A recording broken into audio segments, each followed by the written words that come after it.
Star Wars Visions Volume 3 is out today. 9 new shorts from 9 different anime studios exploring and expanding the Star Wars universe without having to worry about canon or expectations. It's just vibes and experimentation. So how was this round? That's what I'll be talking about today. I'm not going to get too deep into specifics or spoilers because I'm going to dive into each of the shorts individually. I like to give each studio and story the attention they all deserve. So this video will be a look at the entire volume.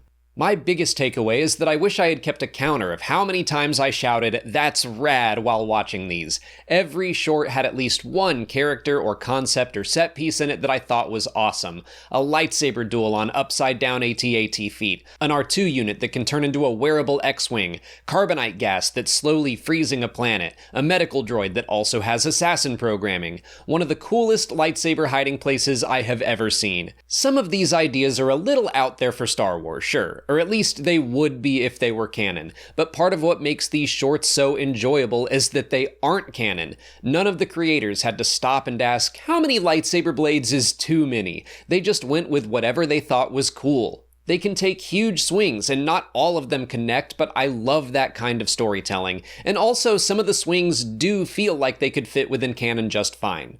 My biggest criticism about the first volume of Visions was that many of the shorts covered the same ground. A lot of focus was given to lightsabers and kyber crystals. Those shorts were different in tone, but less so in content. Volume 3 did not have that issue. Every short felt distinct to me. There was simply more variety, and I liked that. But it was funny to still take note of what Star Wars elements popped up in multiple shorts. I assume these are all created independently and the studios aren't consulting with one another, so it makes me chuckle seeing seismic charges make more than one appearance. And why not? Seismic charges are awesome. But what I love more is when Visions creators take something familiar to us, like carbonite, and use it in a new way. The Lost Ones, the sequel to The Village Bride, did that, and I loved it. Speaking of, this is the first time we've seen sequels to Vision stories on screen. The Duel had a novel and 2 comics expanding on that story, but now it has a new short in the form of Payback. The Village Bride got The Lost Ones, and The Ninth Jedi continues with Child of Hope, and it definitely seems to be leading us into the full-on series it'll be getting in 2026. Although that story did something that made Molly really mad, but in the right way, in the way that meant she was fully engaged with the story. So yeah, we're excited to see that full series. The Ninth Jedi was my favorite short of Volume 1, so I'm glad Child of Hope kept me hyped. But this time around, I think my favorite was The Smuggler by Trigger. I don't have a huge history with anime, but I have seen a handful of series from Trigger. I just like their style of writing and animation. The Smuggler had fantastic character designs, I loved the main character's costume, but the story and the way the characters interacted felt so fun, and it was so Star Wars. It's another short that ends in a way that I think we could see a sequel to it, and I would welcome that. That said, I don't think it left me on quite the same level of hype as the first episode of The Ninth Jedi or Screecher's Reach in Volume 2. I think part of that is simply knowing a little more about what to expect from the Visions line. I found this volume to be less surprising, which makes sense considering a third of the stories are sequels. I think this season was very consistent. Even the shorts that I didn't connect with as much, like Black, were visually striking.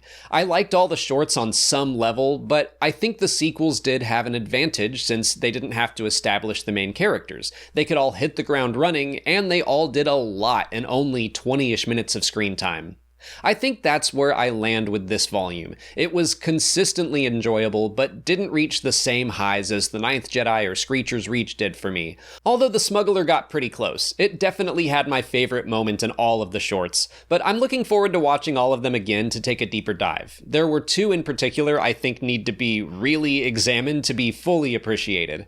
If you've never seen Visions before, I would say give the series a shot. I think it's an underrated project among Star Wars fans, even by me. Each volume has given me at least one story that I've continued to think about in the years since. I just don't go back and rewatch them very often. But at the very least, you should check out The Ninth Jedi and Child of Hope to see if you'd be interested in watching the full series next year. But if you're willing to give each episode a shot, there tends to be at least one thing in every short that is just plain cool and helps expand what your own personal vision of Star Wars might be. But that's it from me for today. Let me know what you thought of this volume in the comments if you've watched them all. Over the next 2 weeks, I will be covering all of the shorts in more depth, so make sure you catch those by liking this video, subscribing to the channel, following us on our socials, and consider checking out our Patreon page. As always, thanks for watching, and may the Force be with you.